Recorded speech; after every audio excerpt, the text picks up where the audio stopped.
So a lot of you guys know me from 15-second videos, but I don't think many of you actually know who I am. So here's my origin story. Who am I? Born in Canada, unfortunately. I'm 31 years old now. Moved to the United States Virgin Islands when I was 2. I lived there for 10 years. Moved back to Canada. I was raised in a very, very, very small town in central Ontario called Haliburton. About 1,500 people. My graduating class in high school, I think, was 30 people. By the grace of God, I was fortunate enough to be able to go and play college football. I ended up playing 2 years of college football and 2 years of college rugby at the University of Ottawa. I was team captain of the rugby team in the second year. And I was also fortunate enough to be able to practice and be associated with the Quebec provincial team for rugby sevens. So after that, I had all this experience. When I was in college, I was responsible for strength and conditioning for the rugby team. So I was the director of strength and conditioning there. And then I graduated and I was like, okay, well, I had this bullshit degree that's not going to help me do anything. So I was like, I guess I'll personal train people because that seems easy. And then I spent from September of 2017 until November of 2020 as a full-time personal trainer. So worked, 30 to 40 client hours a week. Tons of time in person, tons of time face-to-face. Started out in Gen Pop.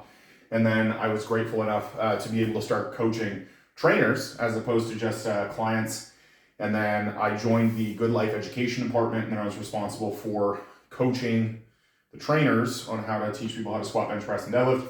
And it's around that time that I also was able to join Prescript as their director of strength and conditioning, or director of strength sports rather. Around that same time, probably April, May of 2020, my old business partner and I started Kodiak Barbell. Started online there. By the time I went back to Good Life, once the COVID lockdowns ended, I was making more money online than I was in person. We kept getting locked down. I was like, fuck this, I'm done. And I went fully online from that point.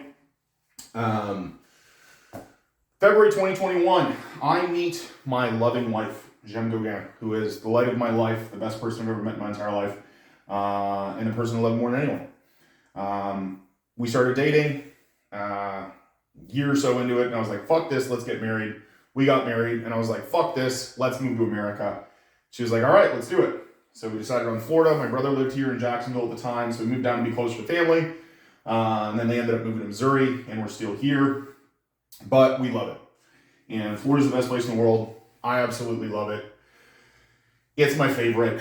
And then I had taken a pretty long hiatus from powerlifting. So 2018, I broke my back in a meet prep, did the meet anyways, had about a year of rehab afterwards, and came back from that, tore my left quad, came back from that, tore my right quad, came back from that, tore my pec, came back from that, and then actually went insane and got diagnosed as bipolar about 4 months later.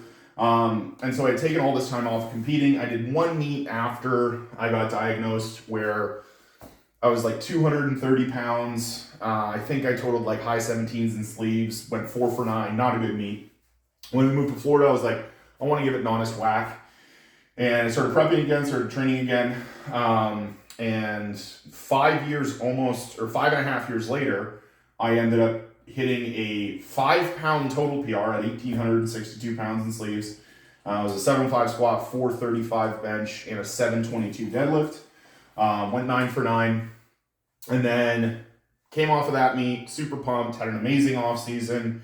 And then I was prepping for this meet, May 26, 2024, called Showdown at the Storm. It's going to be my second last meet. I was planning on retiring after Kings of the Platform because I was hoping to hit that 2K and then just be done with it. And unfortunately, throughout that prep, I was a little bit banged up. I was having some low back issues. I had to take a fair amount of time off of any kind of heavy training. I think I was detrained. And third squat attempt in the meet, I ended up rupturing both patellar tendons, rupturing my medial and lateral retinaculum, tearing my IT bands, tearing all my hip flexors in my left hip. And I spent 2 weeks in inpatient rehab, and my insurance company paid $200,000 to get my knees reconstructed and give me 2 weeks of inpatient rehab. So very grateful for that. Funny part is the insurance company that we have is United Healthcare, and they approved every single one of my claims. And the CEO got shot and killed for denying claims. So weird. So rehabbing from that, when I was in the hospital, I always considered myself religious. Jim and I got baptized before we left Canada. But when I was at my absolute lowest, I just kind of gave it up to God. And I was like, you know what? I don't know what to do here. I don't know how to move forward. And I gave it up to God. And I really truly believe, even though I'd been baptized earlier, that was the first time I actually let him control my life.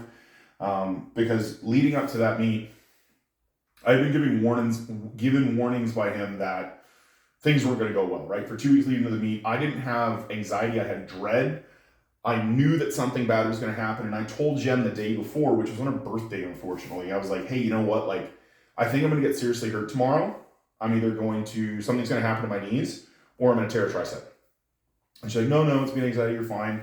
I got up that morning, and I knew that something was going to happen.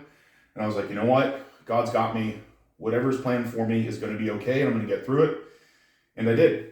And at my absolute lowest, I actually just gave it over to him, and my life has become immeasurably better since then. So this is like a 5-minute synopsis of who I am and my origin story. And okay, bye.